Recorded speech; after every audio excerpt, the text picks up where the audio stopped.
प्यारे विद्यार्थियों, इस वीडियो में आप देख रहे हैं विद्युत यानी कि इलेक्ट्रिसिटी का नोट्स। ठीक है, तो ये नोट्स बहुत ही इंपॉर्टेंट रहेंगे आपके लिए। सारे चैप्टर्स के नोट्स प्रोवाइड कर रहा हूँ। चैप्टर नंबर 16 का ऑलरेडी मैं प्रोवाइड कर चुका हूँ, 15 का करवा चुका हूँ, 14 का भी करवा चुका हूँ और 13 का भी करवा चुका हूँ। अब आ रहा है चैप्टर नंबर आपका 12। अब इस 12 नंबर में जो आपका विद्युत है, इसका पूरा का पूरा पूरी पूरी निचोड़ जो हमें अच्छे तरीके से इस चैप्टर को निकालना होता है, वही चीज़ इसमें लिखी गई है। ठीक है, आवेश क्या होता है? आवेश सबसे पहले आवेश ही इंपॉर्टेंट होता है, जिसको क्यू से डिनोट किया जाता है। और आवेश का मात्रक भी पूछा जाता है, तो 1 कूलम होता है। ठीक है, 1 कूलम, ठीक है, 1 कूलम के बराबर होता है नेट आवेश।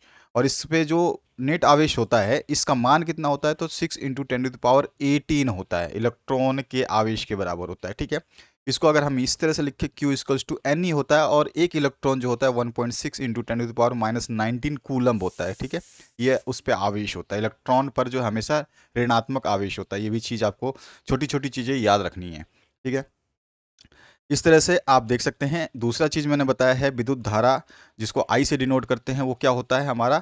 आई, यानी कि विद्युत धारा, जिससे हम करंट कहते हैं। ये क्या होती है? ये क्यू अपॉन में टी होता है। क्यू मतलब क्या है? आपका आवेश बटे में समय। कितने समय में, मतलब पर आवेश जो चल रहा है किसी भी परिपथ में, वो पर सेकंड कितना चल रहा है, वही होता है करंट। ठीक है, तो ये आपको ध्यान रखना है। और विद्युत धारा का ऐसा ही मात्रक जो है एम्पियर होता है, आपको पता ही है एम्पियर लॉ। तो ये आपको कैपिटल ए से भी व्यक्त करते हैं। ठीक है, और एक एम्पियर जो है वो कितना होता है? 1 कूलम बटे में 1 सेकंड। यानी कि मान लें चार्ज जो है वो 1 कूलम है, 1 सेकंड के लिए प्रवाहित हो रहा है, तो वो 1 एम्पियर कहलाएगा। ठीक है, इस तरह से 1 एम्पियर की रचना होती है। क्लियर हुआ? आगे देखिए, इसमें सब कुछ दिया गया है आपको। किसी भी विद्युत परिपथ में विद्युत धारा इलेक्ट्रॉन के प्रवाह की जो प्रवाह होती है, उसकी जिस तरफ इलेक्ट्रॉन जाता है उसकी विपरीत दिशा में बहती है हमेशा। ठीक है, अब इसके बाद में आप देख सकते हैं बैटरी के धनात्मक टर्मिनल से ऋणात्मक टर्मिनल की तरफ जो है ये जाती है, अगर बैटरी की बात करें। उसके अलावा जो है आप मिली एम्पियर जो है आपको ध्यान रखना है। मिली एम्पियर को इस तरह से एम छोटा और कैपिटल ए, ये इसकी वैल्यू होती है। जो हम बोलते हैं एम्पियर, कितना एम्पियर होता है? 10⁻³ एम्पियर के बराबर होता है। और एक होता है माइक्रो एम्पियर, जिसको म्यू से डिनोट करते हैं। म्यू, यू बना करके और इसकी दूसरी तरफ का पूंछ थोड़ा सा खींच देते हैं, तो ये आपका मिली एम्पियर जो है माइक्रो एम्पियर हो जाता है। और इसकी वैल्यू होती है इसकी जस्ट डबल, 10⁻⁻6 एम। ठीक है, और एमीटर क्या होता है? यहाँ पे इसका जो है सिंबल दर्शाया गया। विद्युत परिपथ कैसा होता है, इसका भी सब कुछ इसमें दर्शाया गया है। छोटा विद्युत परिपथ हमेशा आपको एक याद रखना है। उसके अलावा विभवांतर क्या होता है, पोटेंशियल डिफरेंस क्या होता है, ये आपको बताना है। तो यहाँ पर मैंने इसका लिखा है, उदाहरण दिया है। हर चीज़ बहुत अच्छे तरीके से समझाई गई है। सारे चैप्टर्स के नोट्स एक से बढ़कर एक है। अगर आप इनको पढ़ते हैं तो आपको अपने एग्जाम्स की तैयारी में ज़्यादा टेंशन लेने की जरूरत नहीं। बहुत सारी चीज़ें तो ये आपको चैप्टर समझ में आ जाएगा, जिसकी वजह से आपके MCQ फिलअप्स और 1 मार्क्स के क्वेश्चन तो आप आसानी से कर दोगे। बड़े क्वेश्चन मैं करवा ही रहा हूँ, धीरे धीरे सभी चीज़ें आपको मिल रही हैं। इसके बाद SST के नोट्स आपको मिल जाएंगे। तो विभवांतर जो है वो क्या होता है? V से डिनोट करते हैं, जिसको यहाँ पे लिखा हुआ है। और W जो है ये कार्य है, और ये है नेट आवेश। ठीक है, तो कार्य करने की दर में जितना नेट आवेश चला जाता है, उसी को हम विभवांतर कहते हैं। ठीक है, यहाँ पर हमने दे दिया है इसकी एक्चुअल डेफिनेशन, तो आप इसको देख लेंगे। इसका SI मात्रक क्या होता है विभवांतर का? सबके मात्रक आपको याद रखने हैं। वोल्ट क्या होता है, वोल्ट मीटर क्या होता है, उसका सिंबल क्या होता है। ठीक है, इसके अलावा जो सेल का सिंबल क्या होता है, बैटरी कैसी होती है, ये सारे सिंबल है इस साइड में। और कुंजी कैसी होती है? खुली कुंजी है, ये भी खुली कुंजी है। अगर इसको बंद कर देंगे तो ये बंद हो जाएगा। ठीक है ना, ये बंद कुंजी है, देखो इसमें डॉट लगा दिया, इसको क्लोज कर दिया। यहाँ पे ये पहले चिपका हुआ नहीं था, अभी इसको चिपका दिया है नीचे वाले फिगर में। और यहाँ पे खुला था, यहाँ पे इसमें डॉट लगा दिया, तो ये बंद कुंजी है। तो इस तरह से ये हो गया। इसके अलावा जो है आपका अ, जो आपकी तार जुड़ी हुई होती हैं, जहाँ पे संधि बोलते हैं, तो संधि इस तरह से होता है आपका। ये एक तार जा रही थी, बीच में यहाँ पे जोड़ दिया। बिना जुड़ी हुई तार इस तरह से जाती है, इसको हम ऐसे दे देते हैं कि ये तार नीचे से या ऊपर से निकल गई होगी।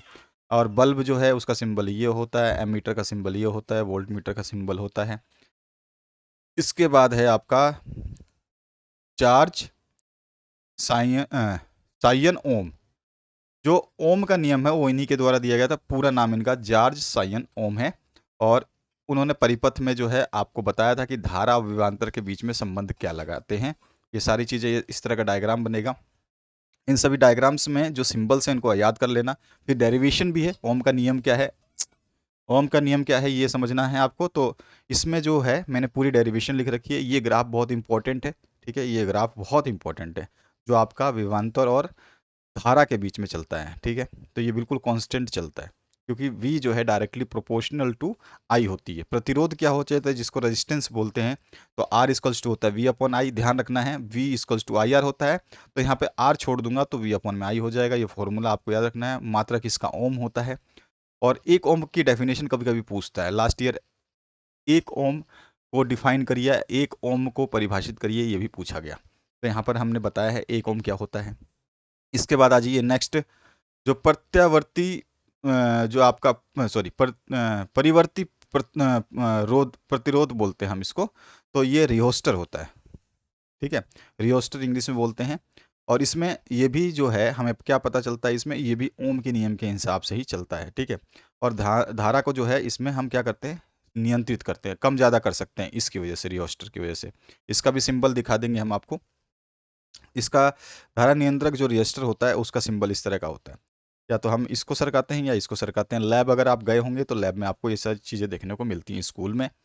और जो कारक हैं जो निर्भर करते हैं प्रतिरोध पर निर्भर करते हैं, वो है चालक की लंबाई होती है, अनुप्रस्थ काट का क्षेत्रफल होता है, और पदार्थ की प्रकृति कैसी है, ठीक है। प्रतिरोध को जरूर आप ढंग से ध्यान कर लें। उसके बाद में एक चीज़ और आती है, प्रतिरोधकता। कभी कभी प्रतिरोधकता का मात्रक पूछता है, तो इसका मात्रक ओम ना होके ओम मीटर होता है, ये ध्यान रखना है आपको, ठीक है। इसका सिंबल जो है रो बोलते हैं इसको, इस तरह से एस बनाकर ऐसा टेढ़ा सा होता है, रो बोला जाता है, ठीक है, ऐसे बोलते हैं इस तरह से। और इसका मात्रक जो है आपको मैंने बता दिया, ओम मीटर होता है, ये ध्यान रखना है। इसकी पूरी वैल्यूज जो है आपको समझ में आनी चाहिए। इसके अलावा जो है आपके प्रतिरोधों का श्रेणी क्रम संयोजन कैसा होता है, उसकी डेरिवेशन कभी कभी पूछी जाती है, ये ध्यान रखना है आपको। और मिश्र धातुओं से जो बनता है, जितनी भी प्रतिरोध की चीज़ें बनती हैं वो अच्छी होती हैं, मिश्र धातुओं वाली, ठीक है। जिसमें आपके जिसको हीटर में लगाते हैं, और इस्त्री जो करते हैं आप उसमें लगाते हैं, और जो टोस्टर होता है उसमें लगाते हैं। इसके अलावा आपका प्रतिरोध का श्रेणी क्रम संयोजन कैसा होता है, जिसमें अधिकतम कुल प्रतिरोध होता है, ठीक है। इस तरह का श्रेणी क्रम होता है, लाइन से लगी रहती है। और इसको हमें जब डेरिवेशन करना है तो हमें डेरिवेशन आनी चाहिए कि ये आर इफेक्टिव, यानी कि टोटल रेजिस्टेंस जो है वो कितना आ जाएगा, R1 प्लस में, R2 प्लस में, R3। बस यही होता है आपका श्रेणी क्रम में। और जो आपका पार्श्व क्रम होगा उसमें, इसमें सभी में बटे में मतलब 1/R1, 1/R2 प्लस में 1/में R3, इस तरह से ही आएगा। अभी देखते हैं डेरिवेशन। तो ये हो गया आपका श्रेणी क्रम संयोजन में।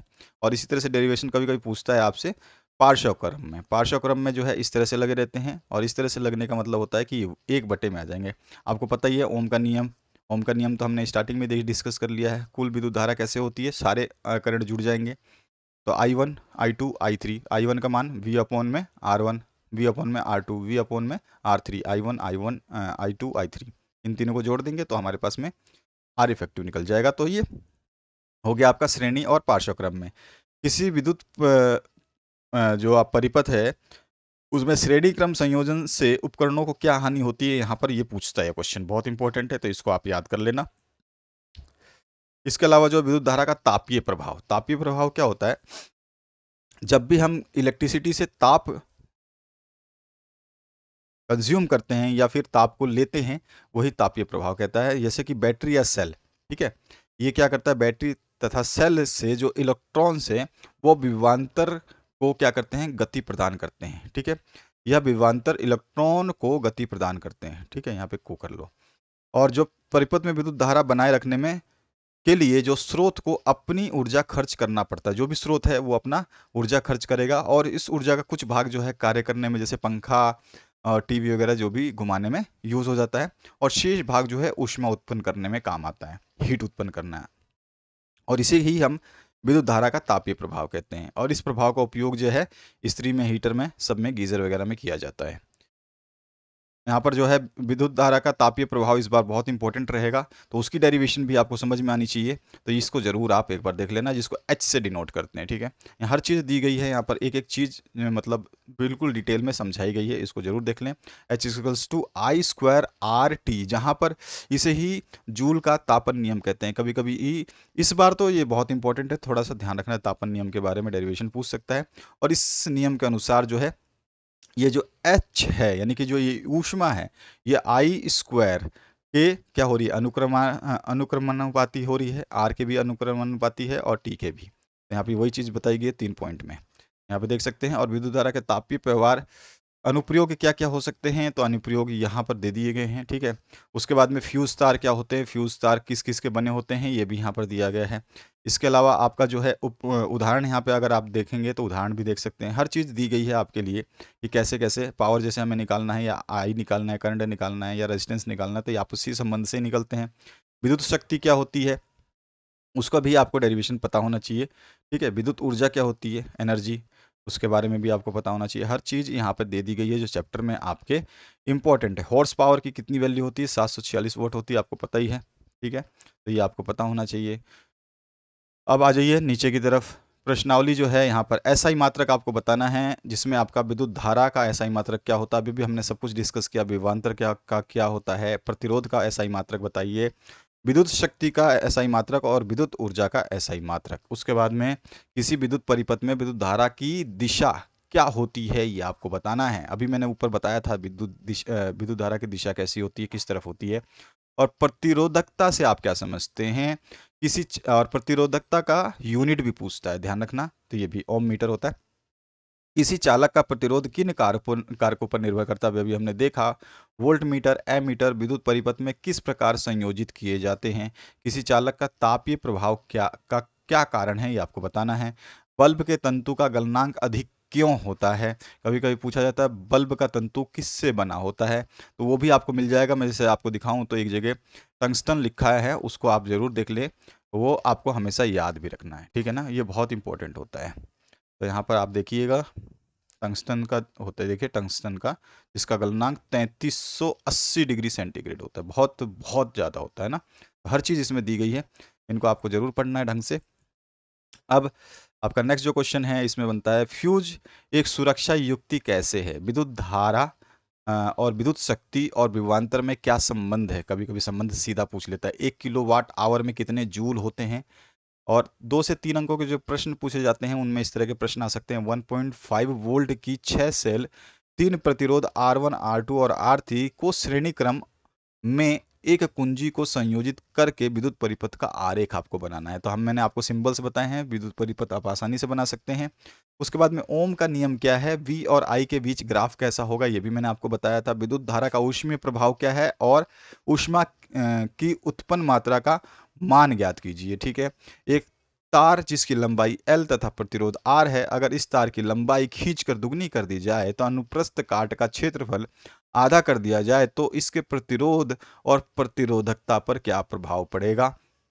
चित्र में दिए गए परिपथ आरेख के लिए बिंदुओं ए और बी के मध्य परिणामी प्रतिरोध आपको ज्ञात करना है। चित्र नीचे दिया गया है, यहाँ पे आ जाइए, ये हैं आपके 3, ठीक है। इनकी प्रैक्टिस जरूर करना, इनके क्वेश्चंस मैं सॉल्व करवा दूंगा, पहले आपको नोट्स प्रोवाइड कर रहा हूँ, लेकिन अभी से आप प्रैक्टिस करते रहना। जितने चैप्टर्स मिलते जा रहे हैं पर डे, तो उनको आप जरूर नोट करें और ध्यान से इन सभी को तैयार करें। बड़े प्रश्न जो आते हैं, किसी चालक का प्रतिरोध किन कारकों पर निर्भर करता है, उनका नाम लिखना है, ठीक है। यहाँ पे बाई मिस्टेक मान लिख दिया है। और प्रतिरोधकता का एसआई मात्रक क्या होता है, मैंने अभी अभी बताया था, उसको आपको याद रखना है। इसी में एक न्यूमेरिकल पूछा है, अगर 5 अंक के पूछेगा तो कुछ ना कुछ और एक्स्ट्रा पूछेगा।